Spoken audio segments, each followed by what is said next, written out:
Abra sua Bíblia na carta de Paulo aos Filipenses, no capítulo 1, vamos ler juntos apenas o versículo de número 21. Filipenses, capítulo 1, apenas o verso de número 21.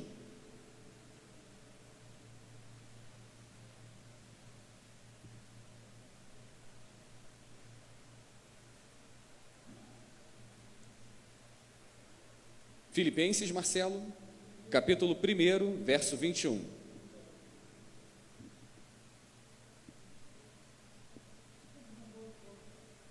Então acompanhe aí, Marcelo, conosco. Todos encontraram? Vamos ler juntos? Diz assim o texto: porque para mim o viver é Cristo e o morrer é lucro. Há pouco tempo, conversando com uma senhora, citei-lhe uma passagem do apóstolo Paulo, e ela me disse: bem que um padre que eu consultei recentemente havia me dito que os textos do apóstolo Paulo são os textos preferidos entre os evangélicos. Esse testemunho da boca de um padre foi sumamente agradável.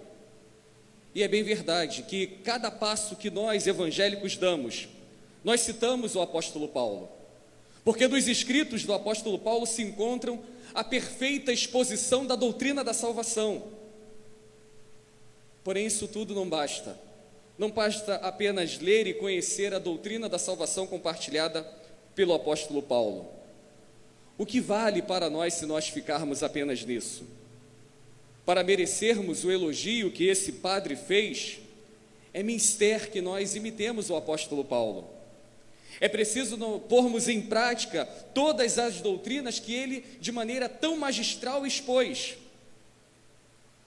Porque citar o apóstolo Paulo é muito fácil, mas precisamos nos lembrar que citações, elas não passam de palavras, e todos nós sabemos que as mais belas palavras, elas são vazias de sentido se elas simplesmente estão sendo verbalizadas, mas não são verdadeiramente praticadas.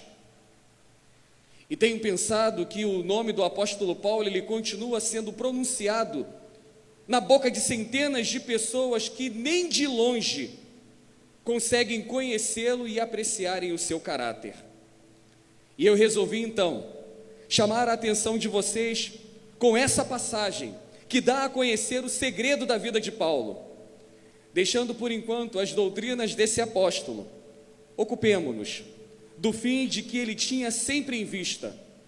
E Deus nos permita nesta noite, ao passo que nós vamos apreciando esse belo exemplo deixado pelo apóstolo, que os nossos espíritos sejam tocados do fogo de um amor tão puro e tão abrasado como esse que era o motor da vida do apóstolo Paulo.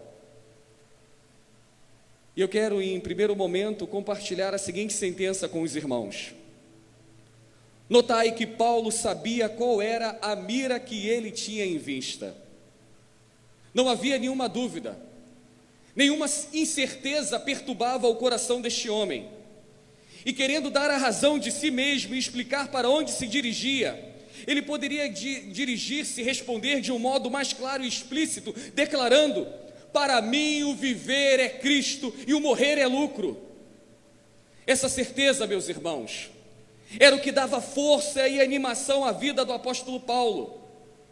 Porque aquele que não tem algo em vista, melhor dizendo, aquele que não sabe dizer o que pretende conseguir, esse é irresoluto, esse é fraco, esse é inconstante. Ora ele pende para o lado direito, ora ele pende para o lado esquerdo. Hoje ele quer isto, amanhã ele quer aquilo. E os homens que caminham assim, eles são como navios que estão à deriva em alto mar, sem bússola, sem carga, sem lastro, sem destino. E imagine se nós fizéssemos essa pergunta a crentes e a incrédulos, propondo o seguinte: qual é a razão da vossa vida? Qual é o alvo das vossas aspirações? E eu estou certo que muitos ficariam confusos, não sabendo dar uma resposta inteligível a essas perguntas. Ambos ficariam assim, crentes e descrentes, não sabendo dar uma resposta devido à tamanha indecisão que envolve as suas vidas. Entre os mundanos, nós conseguimos observar muitas provas disso. Alguns querem comodidade, riquezas. Outros querem ser honrados ao mesmo tempo que também pretendem gozar de coisas lícitas e ilícitas. E assim essas pessoas estão gastando a sua vida entre prazeres, honras e riquezas. Os moços têm outras aspirações. Os moços estão se entregando à satisfação dos seus apetites. Os homens que já estão entrando numa fase mais madura estão procurando as honras desse mundo, o sonho que é atrativo para eles. E aqueles que já estão vivendo o período final das suas vidas estão propensos à dominante ambição das riquezas. Mas não pensem que isso fique apenas para os descrentes. Entre nós cristãos acontece o mesmo. E às vezes tem algo incoerente aqui, que nós dizemos que queremos servir a Cristo. Porém, queremos servir a Cristo fazendo algumas reservas, que até mesmo fica difícil de responder o que verdadeiramente esses crentes querem. Querem alcançar aos céus, mas não querem perder as coisas mundanas. Aspiram à coroa dos santos e dos mártires, contanto que eles não tenham que abandonar os títulos e as honras que o mundo mais estima. E enfim, a mistura que há nos motivos de muitos discípulos é tal que eles mesmos não podem responder francamente a pergunta sobre as aspirações e sobre o fim da sua vida. Paulo não fez assim, meus irmãos. Paulo ele podia responder sem reserva o que muitos cristãos não conseguem dizer hoje. Paulo ele declarou desse texto: para mim o viver é Cristo e o morrer é lucro. Uma outra sentença que eu preciso compartilhar com os irmãos nessa hora: deixando os que não sabem o que querem, precisamos nos ocupar daqueles que têm um fim e um objetivo traçado e determinado. Há homens, e são muitos, cuja a ideia fixa para eles é o dinheiro. E assim como o apóstolo Paulo, com tanta convicção e certeza, declarou: para mim o viver é Cristo, certamente esses homens responderiam: para nós o viver é o dinheiro. Outros iriam responder dizendo o seguinte: esses que querem gozar de tudo, esses que querem se deleitar da vida, estes responderiam: para nós a vida consiste em nos divertirmos. Tudo o mais são meios para fazermos isso. Esses também não sabem o que querem, porém eles são consequentes. Porém, reparai bem no que eu vou dizer a propósito de todas essas classes. Todos esses homens, eles viveram para si mesmos. O libertino, o avarento, o ambicioso, todos esses homens sob formas diversas, eles estavam prestando cultos não a Deus, mas estavam prestando culto a si mesmos, porque eles viviam e ainda vivem para agradar a si, para servir a si mesmos, e são em corpo e alma egoístas. Ao ouvirmos, queridos irmãos, essa resposta singela e sublime do apóstolo Paulo: para mim o viver é Cristo e o morrer é lucro, nós começamos a nos sentir transportados para uma altura imensa, onde se avista tudo aquilo que o mundo chama de grande, onde podemos respirar o ar mais puro, onde as misérias do homem se desvanecem e a glória de Deus começa a preencher todas as coisas. Ditoso é aquele que pode elevar-se a tal altura e ligar-se juntamente com o apóstolo Paulo nesse protesto: para mim o viver é Cristo. Mas precisamos pensar em que sentido o apóstolo Paulo declarou tais palavras. E Paulo ele passava em revista aos seus principais acontecimentos, a tudo aquilo que ele viveu durante o seu ministério, e ele começava a avaliar a sua importância, e todos os acontecimentos da sua vida, as coisas boas e ruins, eram avaliados pelo apóstolo Paulo num único ponto de vista. E o apóstolo Paulo, quando ele olha para a sua vida, ele se vê satisfeito, por mais dolorosa que tenha sido a sua caminhada com Cristo. e até mesmo se as suas prisões, melhor que a liberdade, pudessem contribuir para o adiantamento da causa de Cristo. O apóstolo Paulo, ele ia contente para a prisão, meus irmãos. E nessa prisão, algemado, ele escreveu esse texto que nós acabamos de ler. E a partir do versículo de número 12, nós lemos essas palavras. Quero ainda, irmãos, palavra de Paulo aí no texto que nós lemos, a partir do versículo 12, cientificarmos de que as coisas que me aconteceram têm antes contribuído para o progresso do Evangelho, de maneira que as minhas cadeias em Cristo se tornaram conhecidas de toda a guarda pretoriana e de todos os demais. E a maioria dos irmãos, estimulados no Senhor por minhas algemas, ousam falar com mais desassombro a palavra de Deus. Alguns efetivamente proclamam a Cristo por inveja e porfia, outros, porém, o fazem por boa vontade, estes por amor, sabendo que estou incumbido da defesa do Evangelho. Aqueles, contudo, pregam o Evangelho por discórdia, insinceramente julgando suscitar tribulação às minhas cadeias. Todavia, o que importa, uma vez que Cristo, de qualquer modo, está sendo pregado, quer por pretexto, quer por verdade, também com isto me regozijo, sim, sempre me regozijarei, porque estou certo de que isto mesmo, pela vossa súplica e pela provisão do Espírito de Jesus Cristo, me redundará em libertação, segundo a minha ardente expectativa e esperança, de que em nada serei envergonhado, antes, com toda a ousadia, como sempre, também agora será Cristo engrandecido no meu corpo, quer pela vida, quer pela morte. E aí nós chegamos no trecho que nós lemos juntos aqui. Porquanto para mim, o viver é Cristo e o morrer é lucro. Amados irmãos, Paulo buscava novos meios para dar impulso à causa de Jesus Cristo. E em face às perseguições, em meio ao opróbrio da parte dos inimigos, o apóstolo Paulo, ele perseverava repreendendo uns, consolando outros, porém animando a todos a crerem em Jesus Cristo para a salvação. E foi esse o teor da sua vida até o fim. O zelo do apóstolo Paulo nunca se esfriou, pois para ele o fato de viver era exatamente Cristo. E precisamos entender que essas palavras não são exageradas.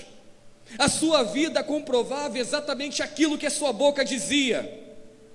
Infelizmente, queridos irmãos, ainda em nossos dias, a maior parte dos crentes estão muito, mas muito abaixo de Paulo. E muitos crentes não têm vontade de imitá-lo. Muitos crentes não querem sacrificar a comodidade, não querem abrir mão da sua reputação no mundo, não querem abrir mão dos seus bens, e embora remidos por Cristo, e por isso devendo-lhes tudo, não retribuem a Cristo a graça e o favor outrora recebido. É de admirar, queridos irmãos, que Cristo se digne ainda a aceitar um coração tão repartido como é o de muitos crentes. Ele entregou a si mesmo e o fez até a morte. E nós queremos retribuir a essa bondade, oferecendo a Cristo um coração repartido entre Ele e o mundo, propondo muitas vezes a sua glória aos nossos caprichos e de preferência consultando aquilo que para nós é agradável e cômodo. Meus amigos, é singular ver como todas essas questões se resolvem por meio desta regra prática. Quem imitar Paulo, fazendo da glória de Jesus Cristo a sua regra, não poderá errar muito na direção da sua vida. E eu quero concluir com a conclusão de Simonton dizendo: meus irmãos, quero quanto em mim está, recomendar aos irmãos a vossa imitação do grande apóstolo Paulo. É possível sim imitá-lo. A obra que o apóstolo Paulo realizou com tanto zelo ainda não está terminada. A igreja hoje continua a obra dos apóstolos. O fim é o mesmo. A glória de Cristo deve ser a mira que todos nós cristãos devemos ter em vista. Cada um de nós, do pequeno ao grande, fomos chamados para tomarmos parte nas fadigas, nas provações, nas intempéries deste trabalho, para também termos parte na glória do nosso Salvador. As condições exigidas para esse trabalho ainda são as mesmas. Ninguém pode ser um obreiro digno na vinha do Senhor, sem que antes procure imitar o apóstolo Paulo, tomando a cruz de Cristo como seu alvo, e também escolhendo entre os vários meios propostos aqueles que são conformes à imagem de Cristo. Queridos irmãos, o nosso viver precisa ser Cristo, e se a morte, e ela certamente irá chegar para nós, não tem jeito, que essa morte para nós seja lucro, como era o sentimento do apóstolo Paulo compartilhado aqui por Simonton. Curva a sua fronte, vamos orar ao Senhor. Pai querido, nós nos alegramos, ó Deus, na Tua presença, e nós ouvimos essa mensagem, ó Deus, pregada há quase 200 anos atrás, ó Pai. E Ashabyl Green Simonton compartilhando e refletindo acerca deste belíssimo texto compartilhado pelo apóstolo Paulo, fez uma aplicação tão devida, tão oportuna, que ela parece se amoldar à nossa realidade nos nossos dias hoje, ó Pai. Queremos declarar como o apóstolo Paulo declarou certa feita, dizendo que as pessoas devem nos imitar como nós imitamos a Cristo. Não queremos mais, ó Deus, sermos apegados às coisas desse mundo.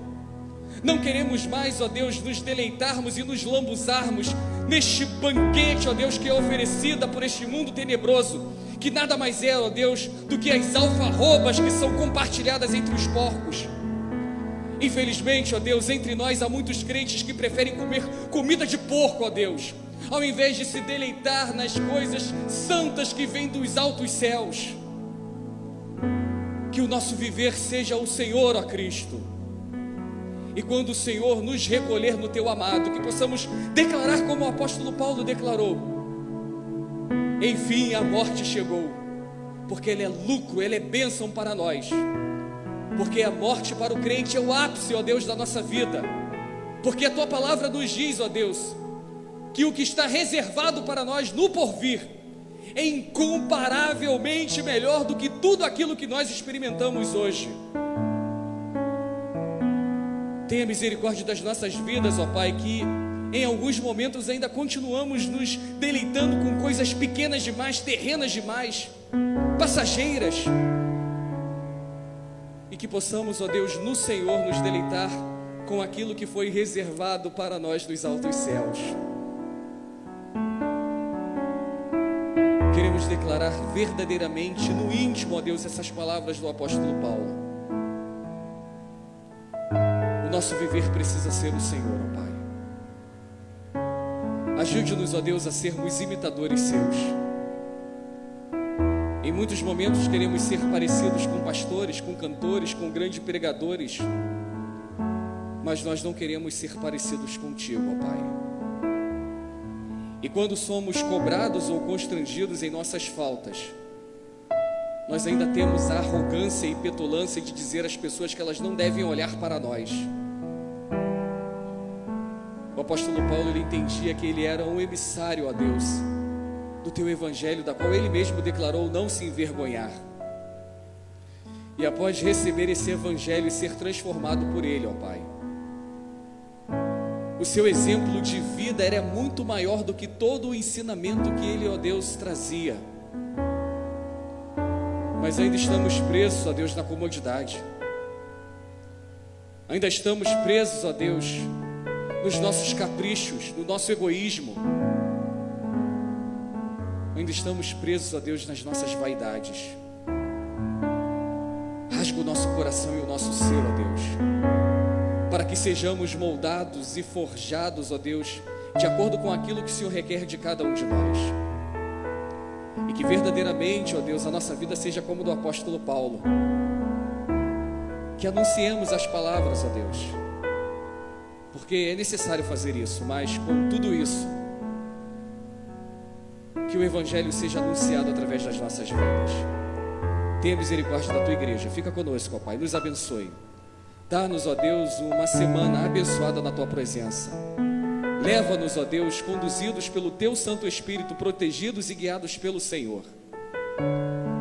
E se assim o Senhor nos permitir, que nós possamos voltar aqui, Senhor Deus, na terça-feira, na quinta-feira, para mais uma vez adorar o teu nome que é santo. Abençoe, ó Deus, os teus filhos que acompanham pela transmissão. Abençoe a tua igreja presente neste lugar. Continue derramando da tua graça sobre a vida dos nossos irmãos que nos visitam nessa noite. E que o Senhor continue sendo encontrado por cada um de nós, enquanto o Senhor ainda pode ser achado. Assim te louvamos, ó Pai, em nome de Jesus Cristo, nosso Senhor. Amém e amém. Vamos nos colocar de pé, vamos receber a bênção.